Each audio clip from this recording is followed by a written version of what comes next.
ಹಗರಣಗಳು ಈಗ ಬೆಳಕಿಗೆ ಬಂದಿದ್ದಾವೆ. ಈಗಾಗಲೇ ಒಂದೊಂದಾಗಿ ನಾವು ತನಿಖೆ ಮಾಡಿ ತನಿಖೆ ಒಂದು ಹಂತ ತಲುಪಿದ ಮೇಲೆ ಚಾರ್ಜ್ ಶೀಟ್ಗಳು ಹಾಕಿದ್ದೀವಿ, ಆಗ್ತಾನೆ ಇದ್ದೀವಿ. ಈಗ ನಿನ್ನೆ ಕೂಡ ಒಂದು ಚಾರ್ಜ್ ಶೀಟ್ ಹಾಕಿದ್ವಿ.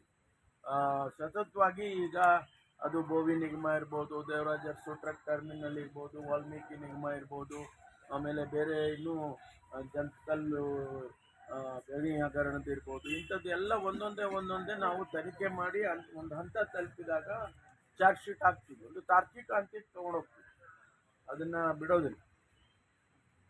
ಸರ್, KS ಪರೀಕ್ಷೆಯನ್ನ ಮುಂದೂಡಿ ಅಂತೇಳಿ ಪರೀಕ್ಷಾರ್ಥಿಗಳು ಪ್ರೊಟೆಸ್ಟ್ ಮಾಡ್ತಾ ಇದ್ದಾರೆ ಸರ್. ತರಾತುರಿಲಿ ಮಾಡ್ತಾ ಇದ್ದಾರೆ, ನಮಗೆ ಸಮಯ ಸಾಕಾಗ್ತಾ ಇಲ್ಲ. ಮತ್ತೆ ಅದೇ ದಿನ 2 ಸರಿ ಮುಂದೂಡಿದ್ದಾರೆ.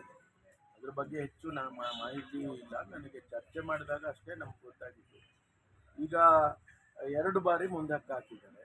ಈಗ ಅಲ್ಲಿ UGC ಅವರು ಅಲ್ಲಿ ಬೇರೆ ಕೇಂದ್ರದಲ್ಲಿ ಕೂಡ ಅವರು ಮುಂದಕ್ಕೆ ಹಾಕಬೇಕು ಅನ್ನುವಂಥ ರೀತಿಯಲ್ಲಿ ಅವ್ರದ್ದು ಆಗಿದೆ, ಕ್ಲಾಶ್ ಆಗ್ತಾ ಇದೆ. ಅದಕ್ಕೋಸ್ಕರ ನಾವು 1 ವಾರದೊಳಗಾಗಿ ಪರೀಕ್ಷೆ